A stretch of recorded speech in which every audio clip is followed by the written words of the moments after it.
بسم الله الرحمن الرحيم الحمد لله رب العالمين والصلاة والسلام على رسول الله وعلى آله وصحبه أجمعين رب اشرح لي صدري ويسر لي أمري واحلل عقدة من لساني يفقه قولي. So today is going to be quite a meaty class. There's going to be quite a lot to it, but inshallah ta'ala, if you guys focus and you repeat this class a few times, I'm sure 100% that you guys are going to have very strong grounding when it comes to what we're going to speak about. And today what we're going to be speaking about is the conditions of what makes a valid fast. Okay, all the conditions. Now, we said before last lesson that fasting, essentially the definition of it, is suppressing or holding back from the desires of the stomach and the private parts between the start of Fajr to the start of Maghrib, correct? And this is done as an act of worship, we said. This class is essentially going to expand on that definition, right? And it's going to give you all the conditions which are needed to make sure that your fast is valid. So you're going to have a very, very strong understanding of the do's and the don'ts and the conditions, inshallah. So there are 10 conditions that we're going to go through. The first condition, okay, is that you must be a Muslim. This doesn't mean that the disbeliever or the non-Muslim doesn't need to fast. The deen of Allah is for all of humanity. But what it means is that if the kafir or the disbeliever or the non-Muslim decide to fast, then that fast would be counted as invalid, okay? So that's the first condition. The second condition is that the person who is fasting must have reached puberty, right? And we said in previous classes that for a woman, this is when she gets her first menstrual cycle. And for a man, this is as soon as he grows a hair on his testicles, okay? Or he reaches the age of 18. And after that moment, for the man and the woman, fasting becomes an obligation, and this condition would be met. Okay? Easy so far. The third condition is that the person must be of intellect. They must have a sound intellect, meaning they cannot be crazy, okay? And they cannot have lost consciousness, for example. The person who is unconscious and the person who's crazy, they don't need to fast. But otherwise, they would need to fast. But then that begs the question, so you guys have a bit more detail about this. What if someone loses consciousness, okay, but regains it during the day of fast? Let's say, for example, maybe you've gone to the hospital, may Allah protect you all, and they give you a drug, they inject you with a drug that knocks you unconscious for a few hours. And then you wake up and it's in Ramadan. May Allah protect you from that. If you are unconscious for most of the day of fasting, then that fast would be invalid and you'd need to make that day up. But if you're unconscious for just part of a day, and really the top kind of boundary is half of the day, anything less, is basically part of a day, then that fast would be valid and you can continue fasting until the end of the day with no need to make it up at all. So this gives you a good amount of rulings, inshallah. So that's the third condition. The fourth condition, and pay attention because this might go against what you know, okay, is that an intention must be set before Fajr for both Farad fasts and Nafil fasts too, the Nawafil. So Fard fasts, as you know, is Ramadan. But there's also another Fard, which is a fasting of 2 consecutive months, which is actually part of the Kafara. But don't worry, we're going to mention the Kafara next lesson, okay? That's the Fard fast. As for Nawafil, you guys know that there's the white days, there's Mondays and Thursdays, and so on and so forth. An intention must be set before Fajr for both the Nafil fasts and the Fard fasts. This means that if you wake up after Fajr, okay, and this is for the Nawafil now, Mondays or Thursdays, white days, etc. If you wake up after Fajr and you haven't made the intention before Fajr, then you cannot fast that Nafil because you didn't make an intention before Fajr. This might shock a lot of you, but this is the Maliki position on the matter. All other madhahib, they say that you can wake up and you can decide to fast after Fajr. But the Malikis go against all of the other madhahib. And as you guys know, since there is a difference of opinion on the matter, we said last lesson that you can choose which of the 3 opinions of the scholars that, you know, say that you what to do in this case. And you can choose which opinion you'd like to follow, inshallah ta'ala. So with that said, what does the intention look like? The intention for fasting can be set in the heart. You don't need to say anything with your tongue. And you can say in your heart something like, oh, I'm about to fast a day of Ramadan, for example. Or I'm about to fast a day of a kafara, for example. Or if it's a nafil, you say, I'm about to fast a day of nafil because it's Monday, right? The intention's in the heart, before Fajr, of course. But when it comes to fard fasts, okay, pay attention. In the Maliki madhab, you are allowed to make one intention for the entire month of Ramadan. This is something the Maliki madhab allows. So you can say at the beginning of Ramadan, Ya Allah, I'm going to fast the entire Ramadan. And that's it. Khalas, you don't need to make any more intentions. And this also applies for the 2 months kafara that we mentioned briefly. If you're going to fast a 2-month kafara, we're going to talk about that next lesson, then again you can make an intention for the entire 2 months. But with that said, it is mustahab, liked, meaning there's more reward in it if you make an intention and renew it every single day of fasting. But there is one more small detail that you need to know about. Let's say you make an intention for the entire Ramadan, okay? And then halfway through your fast is broken for any reason, whether it's valid or invalid. If you miss a day and you kind of, don't fast that day, then you have to renew your intention for when you pick up the fasting until the end of the month. Yeah? Or you can do one for each day individually. But you have to renew your intention if you break, the intention with like a valid reason or an invalid reason. Does that make sense? And the final kind of detail we're going to give is for the nafil fasts, the fasts which are not obligatory. Even if you plan to do 10 days in a row of nawafil, you have to make a separate intention for each one. This has to be made clear. What I mentioned about one intention for everything only applies to the obligatory fasts. Okay? Is that clear? And that does it for condition number 4. Condition number 5, and this is specific for the sisters, is that you must be pure from menstruation, okay, and postnatal bleeding. Now, we have actually covered the rulings before in the fiqh of purification. So all I can say really is just revise that very, very well so that you know the rulings regarding to these things inside out. But from a fasting perspective, any woman who is menstruating or has postnatal bleeding, she shouldn't fast. She's not allowed to fast, okay, and has to make up those days that she's missed after Ramadan when she becomes pure. And if you're pure, of course, in the month of Ramadan or during the kafara, for example, then you would need to fast. Now, let me give you some unique situations so that we cover all bases.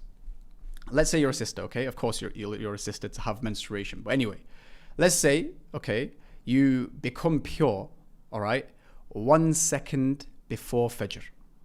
Now, why is this a unique situation? Because if you remember, we mentioned in the fiqh of prayer that when it comes to prayer, the Sharia takes into account the time it takes you to do ghusl, and then you decide how many prayers to make up. So is that the same for fasting? If you become pure 1 second before Fajr, does, with regards to if you should fast or not, is that time taken into account? No. If you become pure just 1 second after Fajr, you have to start your fast straight away, even if it means doing your ghusl after Fajr starts, okay? So it's affected in Salah, but it's not affected for fasting. So let me give you another unique situation, which is a sad situation. Let's say you're a sister and you've been buzzing about Ramadan and you've been fasting all day and you're so excited for the food. You can smell the samosas, you can smell everything, and the cup of water is right in front of you. And it's 1 second before Maghrib, but then you find out that you started your cycle. What do you do then? Sadly, the fast would be nullified and you would have to make up that day too, okay? So it works both ways, inshallah. So hopefully that's clear. That's the 5th condition. The 6th condition is for everyone, and you cannot release mani on purpose. This is the main ejaculate, okay, for both men and women. If you do that on purpose, then it breaks your fast, and there's more to it than that, as we will mention. But what does on purpose mean? Because this is very important that we define this clearly. On purpose means that if you know, okay, that by looking or touching or thinking about something will lead to ejaculation and you do it, this is on purpose. And this doesn't just break your fast, you also need to do a kafara after that, which again, like I said, we're going to talk about next lesson, inshallah. All right? But what if you don't know? What if it's very kind of, you're innocent and you genuinely don't know that something like this would release mani? Okay, when it comes to specifically looking and thinking, because touching is too far. Anything else is too far. But when you look or you think and you don't think for a long time and you don't think for a long time and you release mani, this doesn't break your fast. Okay, this is so you can cover all bases. And finally, what about if you have, if mani comes out when you're asleep because of a dream or something like that? Because this is completely out of your control, this doesn't break or affect your fast either. And that is the 6th condition. The 7th condition is you must not release madhi with a dha, which is the pre-ejaculate, okay, on purpose. But, alhamdulillah, yes, this opinion is actually weak. Because some people, it's very easy for it to be released. Some people, they have a lot of it. Some people, they have some of it. But the point is that this opinion is weak. All other madhabs, including scholars within the Maliki madhab, they disagree that pre-ejaculate, okay, if it's released, even intentionally, by the way, does not break the fast. So I'm only mentioning this because the book mentions it, but I'm telling you that this is a weak opinion, and you don't need to follow it. Follow the stronger. Okay? 8th condition, we're almost there. However, the 10th condition is definitely the longest and the one with the most kind of intricacies. But the 8th condition, of course, is you must not have any sexual intercourse. Right? That's a no-go. And if you do it, this breaks your fast, and a kafara is needed too. We've mentioned kafara quite a lot, but don't worry, tomorrow that's all going to make sense. Okay? But before we move on to the next condition, what exactly counts as sexual intercourse? This is when, and I'm not trying to be graphic, but this is so you guys know the boundaries that are mentioned by the fuqaha, okay? This is when the head of the male part enters a hole, front or back, okay? This is enough for it to be classed as sexual intercourse. And by the way, just because we've mentioned back doesn't mean that it's halal to do that. It's just the boundary set so that if you do either one, okay, you've committed a sin if it goes through the back, but this also breaks the fast so that people, know that they shouldn't do it front or back at all. So that is basically the boundaries with regards to this condition. Condition number 9 is you cannot throw up on purpose. You can't throw up on purpose. This will break your fast if you do that. But if, however, it comes out naturally, then your fast is valid, okay? But there is one example I want to give, which I think happens to a lot of people. I don't know about you, but have you ever kind of accidentally burped, for example, and then a bit of acid comes up to your mouth? That's perfectly fine because it's by accident. But if you accidentally swallow even a drop, yeah, even if it's on accident, this breaks your fast and you'd need to make it up as well. I got this question recently and subhanAllah, the sister was very upset when I answered her with this. But even if just a drop goes down your throat, as you're about to find out from the 10th condition, then this would in fact nullify your fast and you'd need to make it up, okay?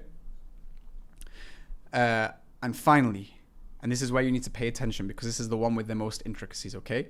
Condition number 10. You must not allow anything that dissolves or turns into liquid in the stomach to enter your stomach or reach your throat. Whether it's food or drink, or whether it's non-food or non-drink, anything. Anything that dissolves or turns into a liquid in your stomach, okay, that enters your stomach or reaches even just your throat, this will break your fast if it happens, even if it's a small amount. And it doesn't necessarily have to be through your mouth, by the way.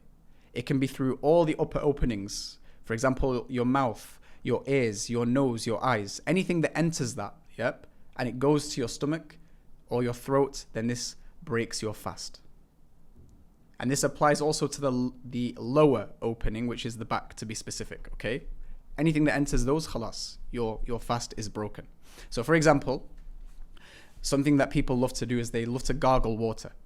You know what I mean? Where they put water in their mouth. I'm not going to do a demonstration because it's not very befitting. But if someone gargles water, okay, and then a tiny bit of water just trickles into your throat and you feel it go into your throat, this breaks your fast even if it's accidental as well, and you need to make that day up. But you might be confused when I said your ears and your nose and your eyes, correct?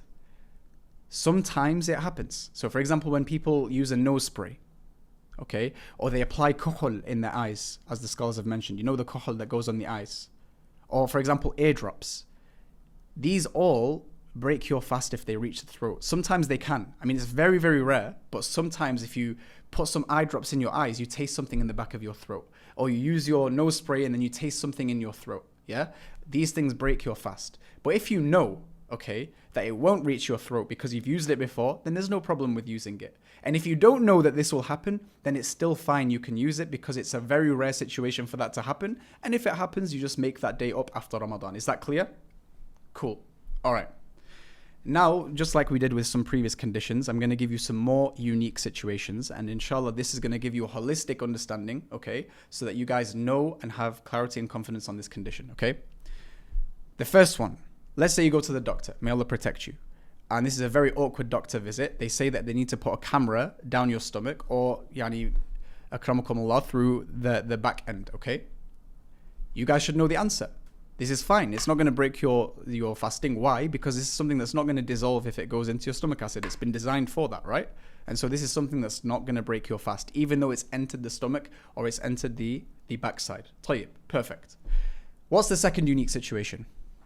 Let's say something is totally out of your control, completely out of your control. So let's say you're walking through the street and you walk into some dust, and then the dust reaches your throat, for example. Or you're chilling with your friends and you're talking, and an insect enters your mouth and you swallow it, for example. Or let's say you have a job, you have a profession where you're working with soil a lot, and then the soil reaches your throat because of your job, and you're always working with this, so it happens regularly. None of this stuff affects your fast, and your fast remains valid. And this applies to anything similar. If it's totally out of your control, or something that's like part of your profession, or something that you're exposed to over and over again, then it's perfectly fine. And this is similar to the ruling that we mentioned in fiqh of purification, where let's say you work in a slaughterhouse and you're always covered in blood. Then that blood obviously is impure because it's been released for a reason. But you can still pray with that blood even though it's impure, because you cannot avoid it. It's too much difficulty, right? And so the same principle can be taken here, okay? The third unique situation. What if you have suhoor before Fajr? Very common question, okay? And you taste that same food in your throat after Fajr. Or let's say you brush your teeth before Fajr and then you taste the toothpaste in your throat after Fajr. Or let's say you have some food stuck between your teeth and then a few hours later you swallow it. All of that is fine. Your fast remains valid. Doesn't break your fast at all. Even if you swallow that food between your teeth hours later, as the fuqaha have mentioned as well. So long as you've eaten before Fajr, okay, and then anything else that goes down after Fajr, you're perfectly fine. Very common question as well, inshallah, that clarifies it. And finally, the fourth unique situation, which might shock you, but don't worry, I'm going to give you the glad tidings at the end. What if you forget that you are fasting and then you eat accidentally? The Maliki opinion is that this invalidates your fast and you'd have to make it up. And some people might argue, Tayyib, what about the hadith where the Prophet ﷺ, he said, whoever eats or drinks forgetfully whilst he is fasting, then let him complete his fast because Allah is the one that fed him and he gave him a drink. What about that hadith? The Malikis, they say about that hadith, which is very well known, that it only applies to the nafil fasts only, the nawafil, not the fard fasts. So if this happens to you in Ramadan, then it invalidates your fast in the Maliki madhab. But with that said, what is the glad tiding? The glad tiding is that know that all other madhahib say that it does not invalidate your fast. So again, like we said, when there's a difference of opinion, there are three options that you can choose from. And so if you choose to take that opinion on board, then there is no problem at all. Subhanakallah wa bihamdik, ashhadu an la ilaha illa anta astaghfiruka wa atubu ilayk. Let's take some questions. Barakallahu feekum.